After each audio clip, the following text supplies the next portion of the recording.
celare, vedi che sto dormendo, madonna. E non parlare come una bambina, guarda che cosa c'è.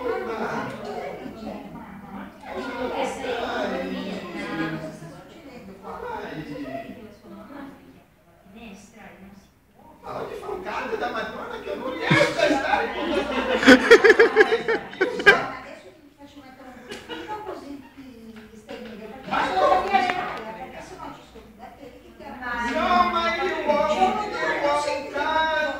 ho un caldo da madonna, io voglio la finestra aperta. Mi ha detto che voglio la finestra aperta. E questa mai mi lascia la finestra aperta. Adesso possiamo chiuderla. no, io voglio la finestra aperta. Mi ha detto che voglio la finestra aperta, la finestra deve stare Mamma, per la finestra bisogna chiuderla, perché sennò ti armai, vuoi morire? Prima o poi tutti moriamo.